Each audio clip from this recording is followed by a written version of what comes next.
Good evening, my dearest. This is Ilana White with the Saturday Facebook Live.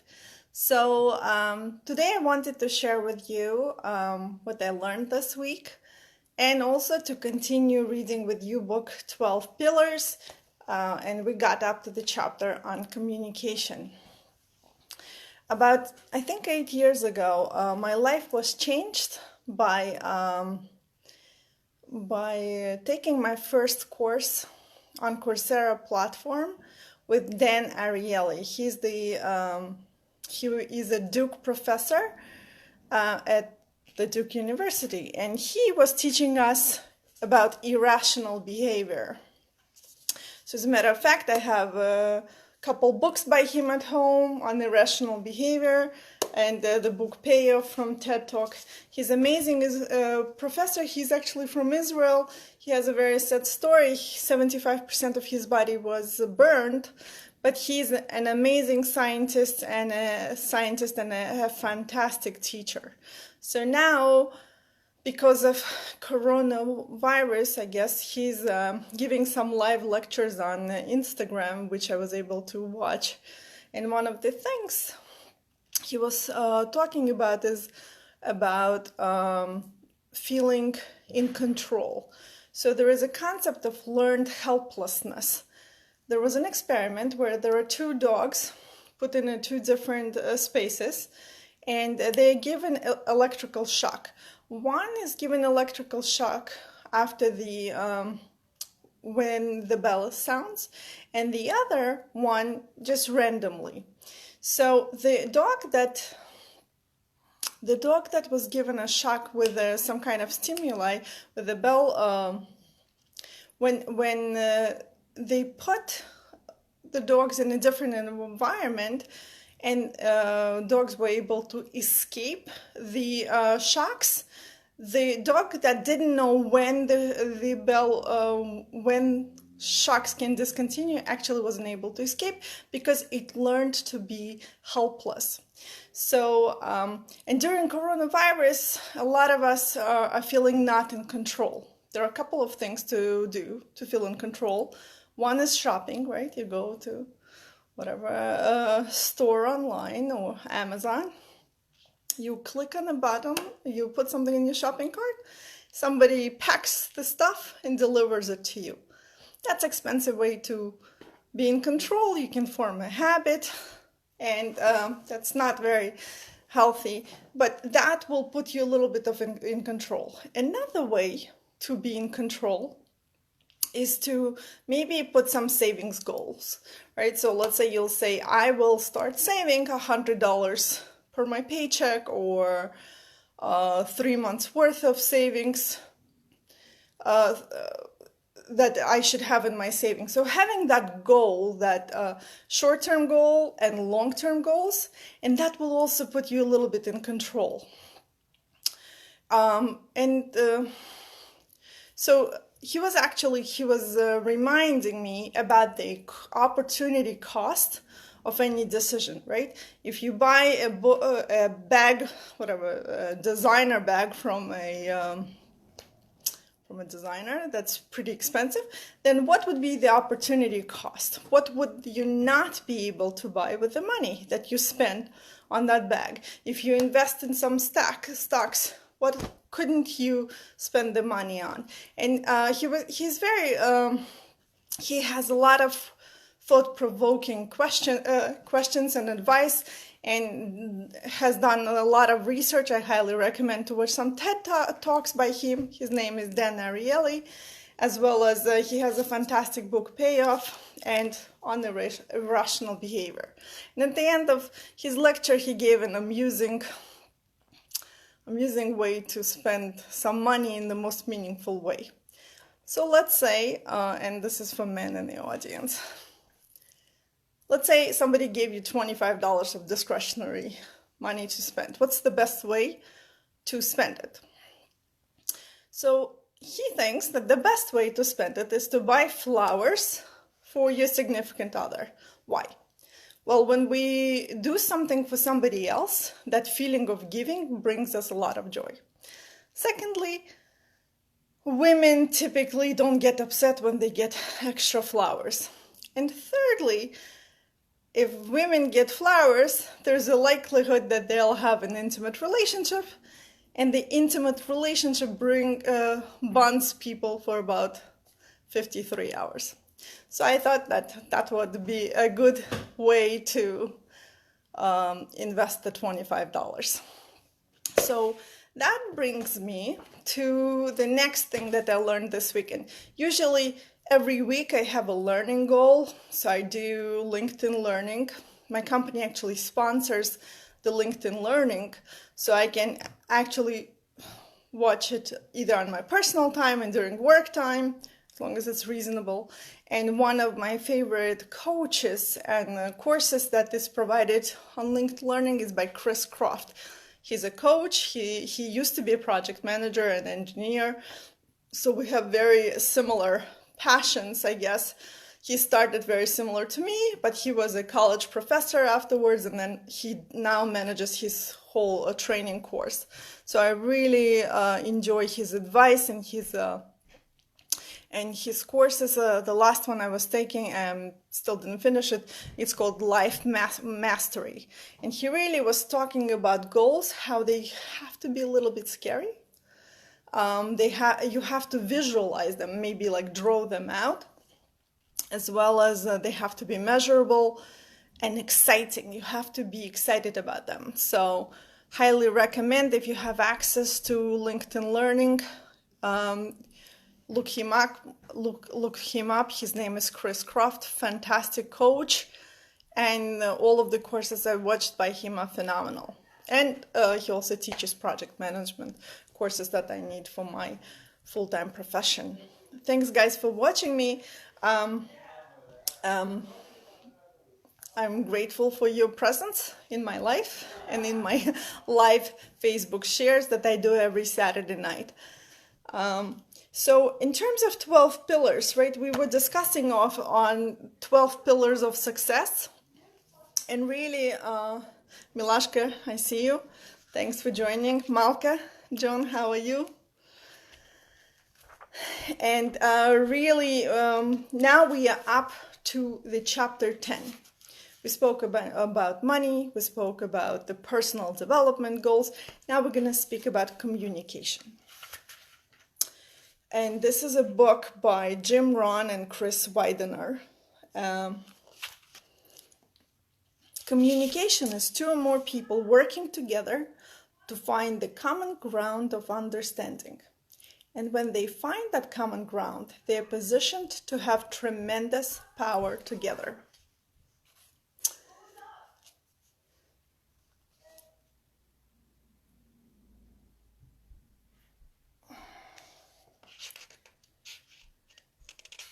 So, Mr. Davis always says that since success is based on human relationships and communication is foundation for people working together, it is extremely important. In fact, he says, and I quote, "Communication is two or more people working together to find the common ground of understanding. And when they find that common ground, they are positioned to have tremendous power together." If you think about it, that is so true, whether it is talking about marriage, relationship, a business relationship, or parents talking with their children.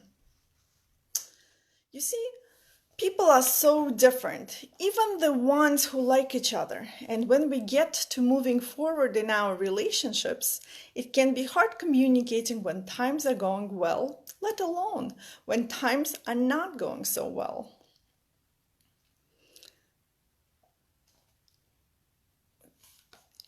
And then this young guy is kind of complaining about his relationship with his wife and his boss. Well, that happens with everyone, really.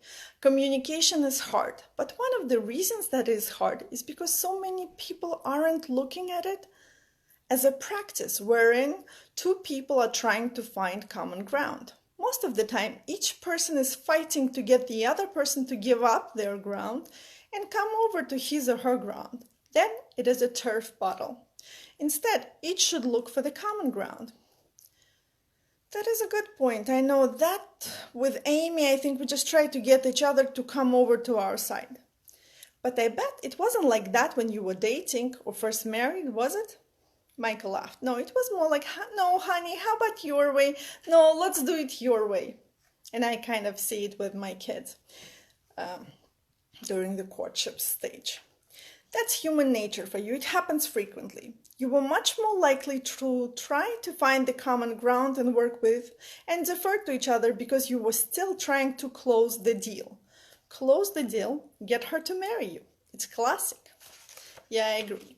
So if you want to communicate well with Amy, or anyone for that matter, work to find common ground, and it will be work. I know, communication is just so difficult. Mr. Davis always says, communication isn't just what you say, it is also how you say it, when you say it, and the receptiveness of who you say it to. And that's just the half of it. The other half is making sure you really listen. So it isn't just the meaning of the words, it's tone. Are you talking down to the person? It is timing. I'll bet Amy always wants to talk about relationships during the football game, right? Yep. And to be fair, I'm always interrupting her when she's trying to watch a love story. Michael, you are sounding downright stereotypical, Charlie chuckled. It's true, I'm not making it up. And you have to make sure that the person is ready to hear what you have to say. If they aren't, save it. Say it later. But the most important thing about communication is listening.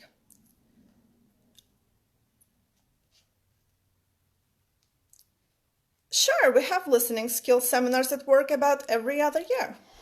I'm sure those are valuable, but it isn't the skill that is the most important. It's the character behind the skill.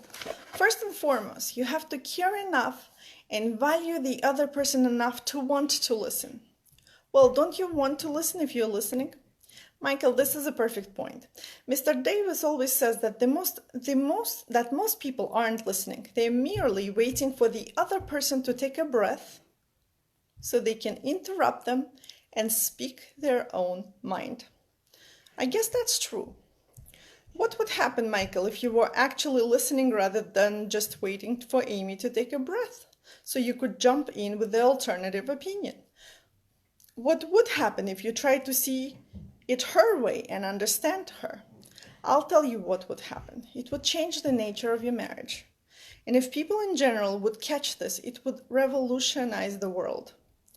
Charlie paused long enough to turn to Michael, holding the wrench toward him and say, "Here's the wrench. Now, can you hand me that rag?" I agree with you, but that's a huge job. I mean, Amy and I can do it because we can agree to do it together.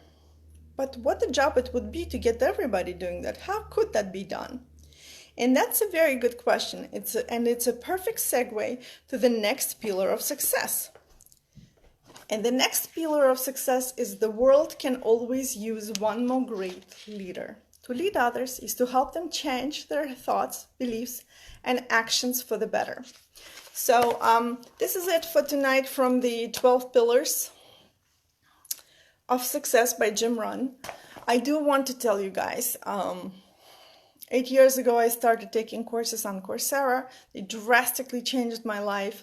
I started having this thirst for knowledge. Besides school, that I have a master's degree in accounting. I was a CPA. I have project management license now. But that inspired a lot of learning. And now, a couple years later, or like 2 years actually ago, I found a program that helps people to lose weight. Was a bit skeptical, but I'm a learner, right? So I said, look, I'm gonna learn. I'm going to take a chance on how to improve my health. That was one of my goals. I wanted to save, I wanted to get rid of debt, which is good for our health and psychological peace of mind. I wanted to take care of my health because I was pre-diabetic and was 200 pounds. And then I started learning with the program that taught me new skills, right? How to eat protein-based meals with vegetables, how to change my habits slowly, how to add more water into my day, how to start exercise routine that is a routine. That's not just like, oh, I'll do it when I have time. No, I make time for it. put it on my calendar. I had like classes that I enjoyed. And I learned along the way, like on mindfulness and meditation. These are all learnings. And you can do it to better your own life and the life around you. Because you know what? We know it. Happy wife, happy life, right? Happy spouse, happy house. So the more you pour into yourself, like the more you learn, the more successful you will become. I am investing in some stocks with my son, and he guides me. I guide him. We like talk it over. We discuss the opportunity cost of doing something. For example, could I watch a Netflix show, or could I do some? I don't know. I can do some newsletter I'm publishing, or I can talk to my clients. I can get more referrals, etc. There are all trade-offs in life. I'll part with this recommendation. There is a movie by It's a Wonderful Day in the Neighborhood. I was not grown in America. I grew up in Russia, but apparently there was a television show here that was led by Mr. Roger, who was a hero in American culture, and he was teaching kids to be good kids and to understand about the difficult things in life. So I really enjoyed the movie that I watched, and you can rent it, I think, on Amazon Prime. It's a Wonderful Day in the Neighborhood. So if you want to watch something, this is something solid and holistic. Thank you very much. Have a fantastic week. May you be blessed with health, happiness, success, prosperity, fulfillment. May your goals scare you, and may they be valuable and precious. And I have to tend to my family. Bye.